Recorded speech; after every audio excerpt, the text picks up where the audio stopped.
You already believe things that were placed in your mind by others. You hold opinions you think are your own. You trust people because they smiled at the right moment.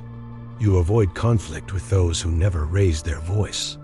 You respect individuals who have done nothing to earn it, simply because they carried themselves as if respect was owed. This is not accident. This is architecture. Human beings do not see reality. They see reputation. They see presentation. They see the theater of power, and they mistake it for truth. Machiavelli understood this. He did not write The Prince to teach men how to be good. He wrote it to teach them how to appear necessary. Most people are controlled without ever knowing it. They react, they comply, they defer. And they do so because someone somewhere understood that control is not about force. It is about perception. You live in a world where the one who controls what others believe controls everything. The narrative is the weapon. The image is the cage. And most will die inside it, never realizing the bars are made of smoke. Morality, in this context, is a liability. It makes you predictable. It makes you hesitate. It makes you explain yourself to people who have already decided what you are. And the moment you explain, you lose. This is not philosophy. This is mechanics. If you understand how perception is built, you understand how courts were ruled, how rivals were destroyed, and how entire kingdoms bent without a single sword being drawn. Machiavelli did not invent these methods. He simply had the clarity to name them. What follows is not motivation. It is instruction. And once you see it, you will not be able to return to ignorance. Let us begin. Machiavelli operated inside systems where survival was not guaranteed by virtue. It was guaranteed by necessity. If you were essential, you lived. If you were replaceable, you disappeared. This is the first law. Make yourself irreplaceable, not through skill alone, but through the belief that without you, collapse follows. He observed the courts of Italy fractured, paranoid, unstable. Men rose and fell, not because of competence, but because of how they were perceived by those who held power. A prince could be strong, but if he appeared weak, he would be overthrown. A rival could be harmless, but if he appeared threatening, he would be eliminated. Reality did not matter. Perception was reality. Machiavelli's insight was simple and cold. If you control what people believe about you, you control what they do in response to you. This is the foundation. Power is not held by those who are most capable. It is held by those who are most irreplaceable in the minds of others. It is held by those who shape the narrative before it shapes them. He did not tell princes to be loved. He told them to be feared, because fear is a structure you build in someone else's mind. Love is volatile. It changes with mood, with circumstance, with time. But fear is reliable. It does not require affection. It requires only belief. Belief that you will act. Belief that you are watching. Belief that crossing you carries a cost they cannot afford. Machiavelli weaponized perception by understanding that human beings are not rational. They are emotional, reactive, and driven by anxiety. And if you know this, you do not need to control their actions directly. You only need to control the environment in which they make decisions. You become the frame, and everything they do happens inside it. Let me show you what this looks like. There is a man we will call Adrian. He works in a corporate structure, mid-level, competent. He completes his tasks on time. He is friendly. He explains his reasoning when challenged.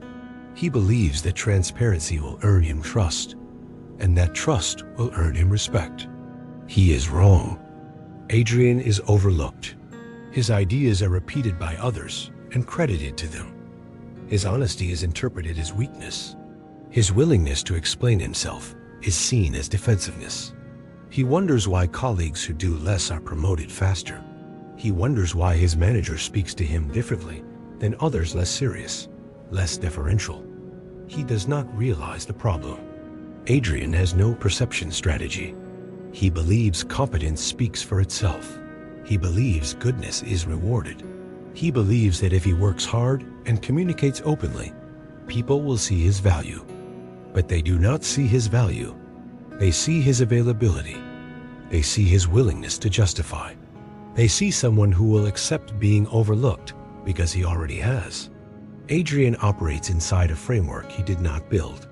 And because he did not build it, he does not control it. Meanwhile, there is another individual in the same organization. We will call her Veronica. She does not work harder than Adrian. She does not explain herself. When questioned, she pauses.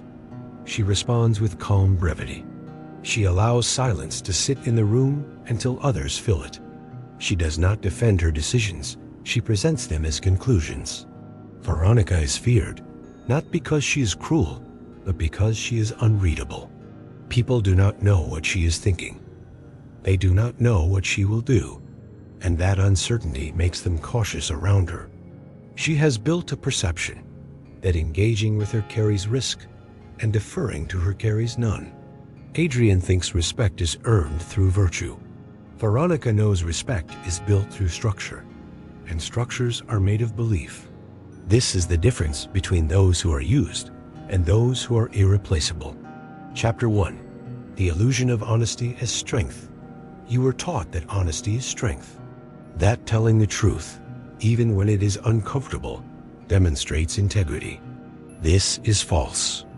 Honesty, without strategic purpose, is surrender. It is the voluntary disclosure of your position, your motives, your vulnerabilities. It gives others a map of where to strike. Machiavelli understood that in courts, the transparent man was the dead man. If everyone knew what you wanted, they knew how to stop you. If everyone knew what you feared, they knew how to control you. Honesty became a tool, not a virtue. He advised princes to appear honest, to use honesty selectively, to deploy truth only when it served a greater objective. The appearance of honesty built trust. Actual honesty built dependency. Let us return to Adrian. He is honest about his workload. He tells his manager he is stretched too thin. His manager now knows he will not take on additional responsibility. The next high visibility project goes to someone else. Veronica, when asked about her capacity, says, "I can make room for the right project." She has not lied, but she has not disclosed. She has created ambiguity, and ambiguity forces others to treat her as more capable than they know her to be, because they fear underestimating her. This is perception weaponized. When you are honest about your limits, you define yourself as limited. When you are strategically vague, others assume your capacity is greater than it is. And assumptions, in the absence of evidence, default to caution. Honesty makes you predictable. Predictability makes you controllable. And control, once given, is rarely returned. Do not confuse this with deception. This is information management. You are not lying. You are choosing what to reveal, when to reveal it, and to whom. You are treating your intentions, your capacities, and your weaknesses as assets to be guarded, not shared freely in the name of transparency. Machiavelli did not trust the honest man. He trusted the man who knew when to be honest. There is a difference, and that difference is the border between power and servitude. Chapter 2. The illusion of loyalty as protection. You believe loyalty will protect you. That if you are loyal to others, they will be loyal to you. That allegiance is reciprocal. It is not. Loyalty is a social contract enforced only by fear or necessity. When neither exists, loyalty evaporates. Machiavelli warned princes not to rely on the loyalty of others, because loyalty without incentive is performance. It is theater. And the moment the incentive changes, so does the loyalty. People are loyal to you only as long as you are useful to them, or as long as betraying you is more costly than remaining aligned. This is not cynicism. This is observation. In the courts Machiavelli studied, loyalty was currency. It was traded, withdrawn, and redirected based on shifting power. A vassal loyal to a prince today would align with his rival tomorrow if the prince appeared weak. Not because the vassal was dishonorable, but because survival required it. You see this in every structure. Employees are loyal to companies until better offers arrive. Friends are loyal until your status changes. Allies are loyal until you stop being necessary. Adrian believes his loyalty to his manager will be rewarded. He stays late. He covers for mistakes. He defends decisions he does not agree with. His manager takes this loyalty as confirmation that Adrian will continue to comply. There is no reward because there is no risk of losing him. Veronica is not disloyal, but she is not demonstrably loyal. She does not volunteer for tasks that do not benefit her. She does not defend her manager publicly. She operates with professional correctness, but emotional distance. Her manager cannot assume her loyalty, and because of that, her manager treats her more carefully. This is the inversion. When people cannot assume your loyalty, they must earn it, and earning implies cost. Machiavelli advised that loyalty should be given selectively and visibly, not freely. When you give loyalty to everyone, it has no value. When you withhold it strategically, it becomes a resource others must negotiate for. Loyalty as protection is a fantasy. Loyalty as leverage is a strategy. Do not wait for loyalty to be returned. Build systems where disloyalty is expensive and alignment is rewarded. Make yourself the center of a structure, not a servant within it. And understand that the moment you are no longer necessary, loyalty will not save you. Only necessity will. Chapter 3. The illusion of popularity as power. You confuse being liked with being powerful. Popularity is not power. Popularity is permission from the crowd to remain visible. And permission, once given by a crowd, can be revoked by that same crowd the moment you displease them. Machiavelli saw this clearly. Princes who sought to be loved were overthrown the moment they made an unpopular decision. Princes who were feared remained in power even when hated, because fear does not require affection. It requires only belief in consequence. Popularity makes you dependent. You begin to shape your decisions around what will maintain approval. You avoid conflict. You soften your positions. You become reactive to the emotional temperature of the room. And in doing so, you surrender control. Adrian is well liked. He is friendly in meetings. He laughs at jokes. He agrees when it is easier than disagreeing. People enjoy his company. But when a decision must be made, no one consults him. When a problem arises, no one looks to him for solutions. He is popular, but he is not respected. And respect, not affection, determines who holds influence. Veronica is not disliked, but she is not warm. She does not seek approval. She does not adjust her demeanor based on who is in the room. People do not feel comfortable around her, but they do feel the need to be careful. She has traded likability for authority. And authority, unlike popularity, does not require maintenance. Machiavelli understood that rulers who chased popularity became prisoners of it. They could not act decisively because every action risked their image. They could not enforce boundaries because enforcement creates resentment. They became figureheads visible, but not powerful. Popularity is volatile. It shifts with trends, moods, and external events. Authority is structural. It is built through consistency, boundary enforcement, and the willingness to act when others hesitate. If you are liked, you can be disliked. If you are feared, you are simply avoided. And avoidance, strategically, is often more useful than affection. Do not seek to be loved by many. Seek to be necessary to a few. Do not seek to be popular. Seek to be irreplaceable. Popularity is the applause of the crowd. Power is the silence in the room when you speak. They are not the same. Chapter 4. The illusion of transparency is trust. You have been told that transparency builds trust, that openness creates connection, that if people see your reasoning, they will respect your decisions. This is a trap. Transparency is the voluntary exposure of your decision-making process. And once exposed, that process can be questioned, challenged, dismantled. You give others the tools to undermine you, and you call it honesty. Machiavelli advised princes to present conclusions, not deliberations. To show the outcome, not the method. Because the method reveals doubt, alternatives, and compromises. And each of those reveals weakness. When you explain yourself, you invite critique. When you present the decision as final, you invite compliance. Adrian explains his decisions. When challenged, he walks others through his reasoning. He believes this will demonstrate competence. Instead, it demonstrates that his decisions are negotiable. People learn that if they push, he will reconsider. And once they learn that, they push constantly. Veronica does not explain. When asked why she made a decision, she says, "Because it was necessary."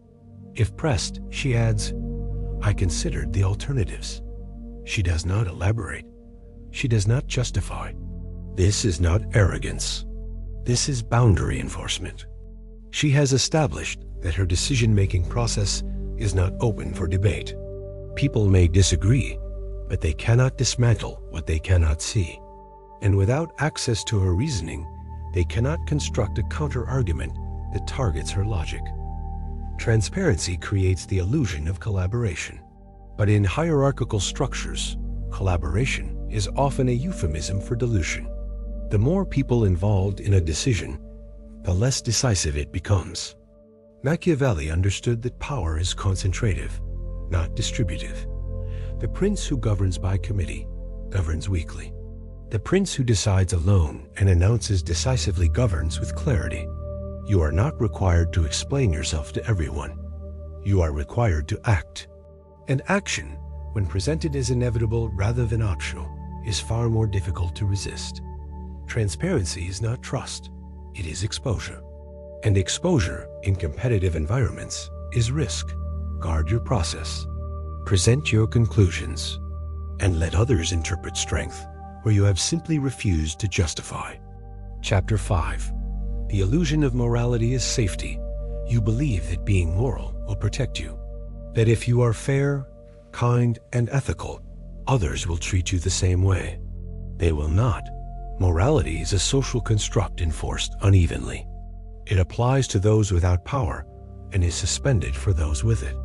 The moral individual in an amoral environment is not admired, he is exploited. Machiavelli did not argue against morality. He argued against the belief that morality, by itself, ensures survival. He observed that princes who acted morally were destroyed by rivals who did not. And he concluded that morality, when rigid, is a handicap in systems where others are willing to act without it. This does not mean you must be immoral.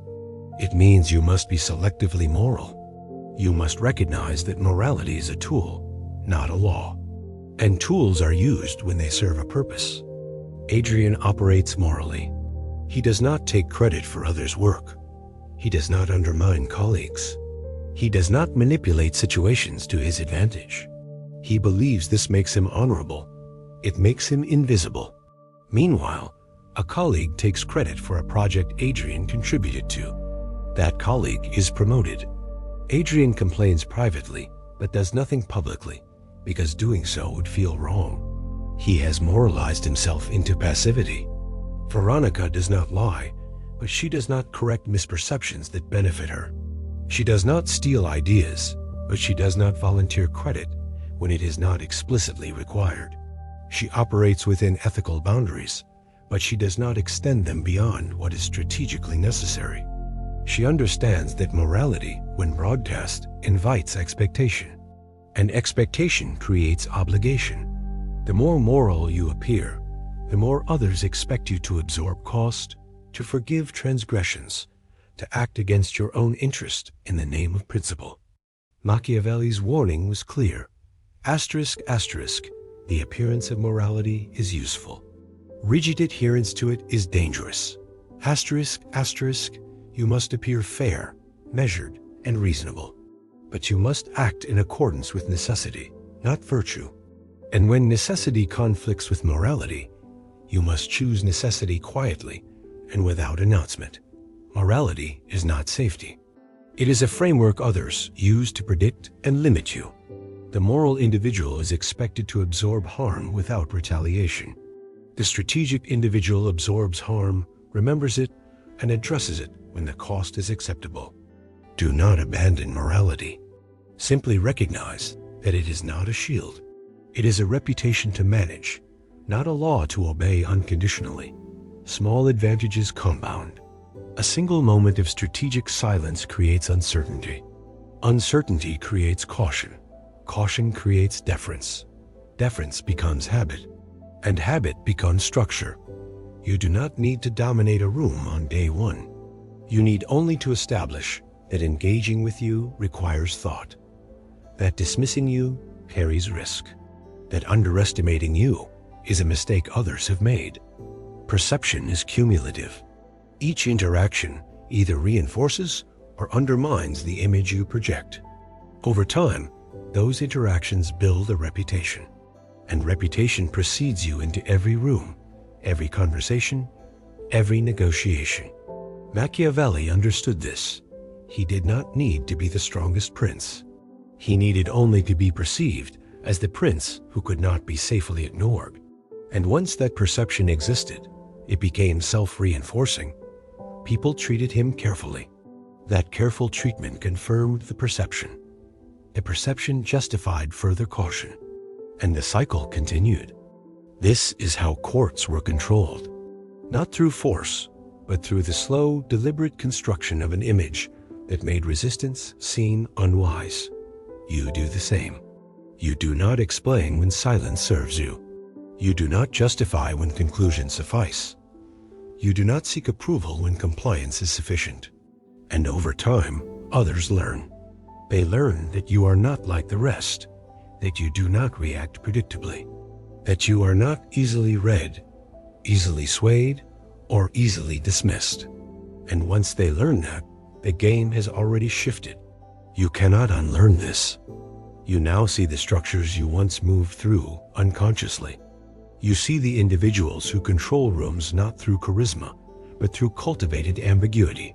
You see the ones who lose, not because they are incapable, but because they are readable.